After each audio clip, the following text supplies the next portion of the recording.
दो तीन नंबर से, जैसे इन्फ्लेशन हमारा 7 से नीचे आ रहा है, काफ़ी नीचे है, और ग्रोथ भी हमारी 6.5% सरकार मान के चल रही कि उतना ही होगा, और इंटरेस्ट रेट 9-10%। इसको अगर हम पर्सपेक्टिव में डालें और डेट टू जीडीपी 90% के आसपास, तो जब गवर्नमेंट खुद बहुत कॉन्फिडेंट नहीं लग रही मुझे कि वो ग्रोथ दे पाएंगे इतनी ज़्यादा, मतलब मैंने शायद बहुत दिनों बाद ये पहली बार सुना कि प्रोजेक्शंस आप नीचे कर रहे हैं करंट ईयर से ग्रोथ का, तो कैसे फिर बड़ा कैसे करेंगे, डेट कैसे करेंगे? ये जो ग्रोथ है ये ग्लोबल कॉन्टेक्स्ट में देखना पड़ेगा। अगर 2023 के एस्टिमेट्स देखें ग्रोथ के, तो यूएस का ग्रोथ एक्सपेक्टेड ग्रोथ रेट कुछ 1% है, चाइना का एक्सपेक्टेड ग्रोथ रेट 4% है, चाहे कितना भी रिबाउंड हो लेकिन ग्रोथ 4% है। उसके मुकाबले इंडिया का अगर 6% प्लस का ग्रोथ एस्टिमेट आ रहा है तो वो बहुत ही बेहतरीन ग्रोथ एस्टिमेट है, और आगे चल के भी ये जो हमारी रेंज है ये 6 to 7% की ही रहेगी। हो सकता है कई साल ऐसे भी होंगे जहां 7 को क्रॉस करे, और शायद हो सकता है 1-2 क्वार्टर जहां 6 के नीचे भी आ जाए, लेकिन रेंज जो है 6 to 7%। तो एक ऐसे वातावरण या ऐसा एनवायरनमेंट जहां पे दुनिया के लिए ग्रोथ बहुत डिफिकल्ट हो रहा है, वहां पे इंडिया का ग्रोथ अभी भी होल्ड अप कर रहा है एक रेंज में। तो मुझे नहीं लग रहा है कि ये ग्रोथ इतनी बड़ी बहुत बड़ी चैलेंज है। दूसरी बात, अगर डेट की बात की, तो दूसरी सरकारों के कंपैरिजन में एटलीस्ट हमारी सरकार एसेट रिच है। बहुत सारे गवर्नमेंट के पास एसेट्स है, पीएसयू अंडरटेकिंग्स है, जहां कभी भी फ्यूचर में मोनेटाइज हो सकता है, और ये जो डेट की है भरपाई हो सकती है, डेट कम भी हो सकता है।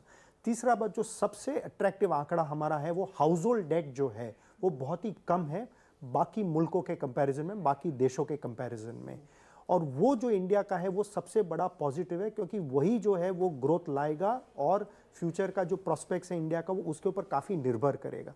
तो ऐसा मानना है ओवरऑल कि ये जो आगे चल के भी है ये डेट मैनेजेबल है, ये डेट को रिड्यूस कर सकता है गवर्नमेंट का डेट, और हाउस होल्ड डेट वो अभी भी इतनी चिंताजनक है नहीं, इनफैक्ट ग्लोबल एवरेजेस से काफ़ी कम है, जिसके बेसिस पे आगे चलते हुए भी हमारा ग्रोथ इंटैक्ट रह सकता है।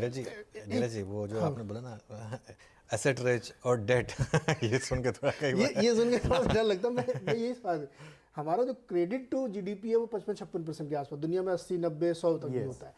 हमने यही तो खूबी करी कि इतनी प्रूडेंसी हमने दिखा ली, इतना मितव्ययी हम हो गए हैं कि हमको बहुत अच्छी बैलेंस शीट दिख रही है, बट ये ऐसे काम थोड़ी चलेगा। नो, ये इसमें प्रॉब्लम क्या है एक्चुअली, अगर यही कोई कंपनी होती, हम जब इन्वेस्ट करते कोई भी कंपनी में क्या देखते हैं, कंपनी का ग्रोथ सबसे बेहतरीन है और डेट सबसे कम है।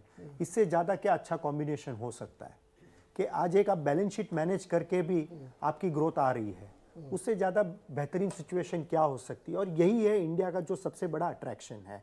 मानते हैं हाँ कि गवर्नमेंट का डेट जो है वो बहुत बढ़ रहा है वगैरह है, लेकिन ये डेट कौन से सर्कमस्टांसेस में बढ़ रहा है। और ये सोचिए कि अगर 2 साल पहले अगर हमारी सरकार भी इरिस्पॉन्सिबल रहती और अगर सबके बैंक अकाउंट में पैसा डालती तो ये डेट का पोजीशन कहाँ होता। आज हमारे पास अभी भी कुशन बाकी है, जो हम इन्वेस्टिंग की दुनिया में कहते हैं मार्जिन ऑफ सेफ्टी। आज की तारीख में इंडिया का जो बैलेंस शीट कुशन सबसे मजबूत है और मार्जिन ऑफ सेफ्टी सबसे हाईएस्ट है। सर आपको जोड़ा जा रहा है। सो हमारा डेट है ना रुपी में है, बेटा बाप को डेट दे रहा है, बाप बेटे को डेट दे रहा है, अल्टीमेटली फैमिली के बैलेंस शीट में तो सेम हो गई। सरकार के पास डेट है, बट सरकार को कौन ऑन करता है, हम ही लोग तो ऑन करते हैं। तो अनलाइक अदर कंट्रीज जिसके डेट फॉरेन करेंसी में, हमारे तो रुपी में है। दूसरी और सबसे महत्वपूर्ण चीज, 2008 के सब प्राइम क्राइसिस से 2021-22 के कोविड क्राइसिस के बीच में पूरे विश्व में भारत एकमात्र देश है जिसने अपना debt to GDP ratio improve किया है।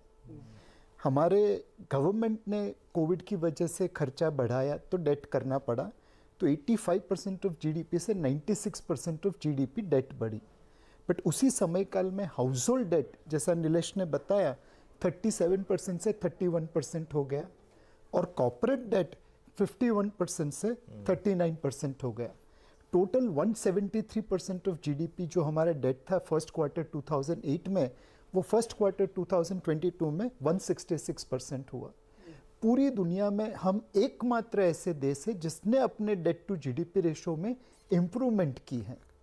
बहुत समय पहले कालिया करके मूवी आई थी जिसमें अमिताभ बच्चन कहते हैं लाइन वहीं से शुरू होती है जहाँ पे हम खड़े हैं। डेट टू जीडीपी रेशो में अमिताभ बच्चन का डायलॉग इंडिया के लिए है, लाइन वहीं से शुरू होती है जहाँ पे हम